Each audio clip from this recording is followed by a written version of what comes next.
શ્રી પાટણ જૈન મંડળ સંચાલિત શ્રી બીડી સાર્વજનિક વિદ્યાલય ખાતે ધોરણ 12ના વિદ્યાર્થીઓ માટે ભૂતપૂર્વ વિદ્યાર્થી એસોસિએશન દ્વારા એક ભવ્ય શુભેચ્છા સમારંભનું આયોજન કરવામાં આવ્યું હતું.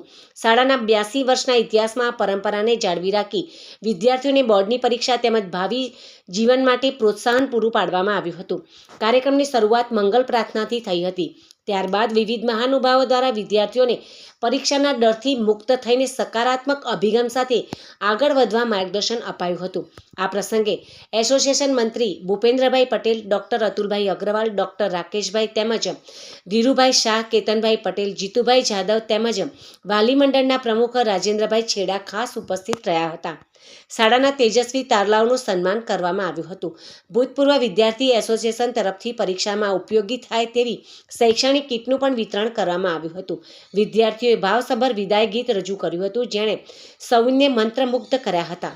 સાથે જ ભારતીય સંસ્કૃતિની ઝલક દર્શાવતો સાંસ્કૃતિક કાર્યક્રમ પણ આકર્ષણનું કેન્દ્ર રહ્યો હતો. ડૉક્ટર અતુલભાઈ અગ્રવાલે વિદ્યાર્થીઓના જીવનમાં મૂલ્યો, સખત પરિશ્રમ અને મક્કમ સંકલ્પનું મહત્વ સમજાવ્યું હતું. શાળાના આચાર્ય ડૉક્ટર BR દેસાઈએ વિદ્યાર્થીઓને આશીર્વચન આપતા તેમના ઉજ્જવળ ભવિષ્યની કામના કરી હતી. વિદાય લઈ રહેલા વિદ્યાર્થીઓએ પણ શાળા પ્રત્યેની પોતાની લાગણી અને અનુભવો વ્યક્ત કરતા પ્રતિભાવો આપ્યા હતા. સમગ્ર કાર્યક્રમનું સંચાલન અને આયોજન એસોસિએશનના સભ્યો સહયોગથી સફળતાપૂર્વક સંપન્ન થયું હતું.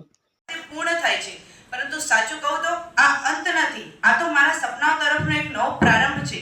શ્રી BDSVએ મને માત્ર પાઠ્યપુસ્તકનું જ્ઞાન નથી આપ્યું, પરંતુ જીવન કેવી રીતે જીવવું, સંઘર્ષ સામે હિંમત રાખવી અને નિષ્ફળતાને પગથિયું બનાવવું તે પણ શીખવ્યું છે. મારા ગુરુજીઓ હંમેશા મને વિશ્વાસ અપાવ્યો કે હોશિયાર માત્ર ગુણોમાં નથી, પરંતુ સતત પ્રયત્ન અને સકારાત્મક વિચારોમાં છે. મારા જીવનનો સ્પષ્ટ ગોલ છે ભવિષ્યમાં અધિકારી કક્ષાએ પહોંચીને દેશ અને સમાજની સેવા કરવી. આ સ્વપ્ન મારા માટે માત્ર પદ કે હોદ્દો નથી, પરંતુ જવાબદારી છે. મને ઘણી બધી એવી તકો આપી છે કે જેનાથી હું આ શાળાનું નામ રોશન કરી શકું. તેની માટે આ શાળાને હું હંમેશા આભારી રહીશ. મને યાદ છે ધોરણ 9-10માં અમે ખૂબ જ મસ્તી કરતા.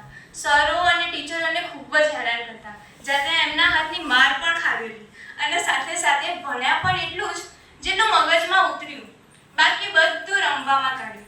પણ આજે સાચું કહું ને તો સાયન્સમાં આ છેલ્લા 2 વર્ષમાં સાયન્સે અમને એવા રમાડ્યા છે કે અમે રમવાનું નામ પણ ભૂલી ગયા. આ 2 વર્ષમાં ફિઝિક્સના નિયમો, કેમિસ્ટ્રીના પ્રયોગો, મેથેમેટિક્સના ઓકવર્ડ સમીકરણો તો બાયોલોજીના જીવંતોએ અમને ઘણા બધા ઉદાહરણો શીખ્યા. ન્યૂટનના નિયમથી લઈને કેલ્ક્યુલસ સુધી તો એસિડ બેઝથી લઈને ઇન્ટિગ્રેશન સુધી અમે ઘણું બધું શીખ્યા.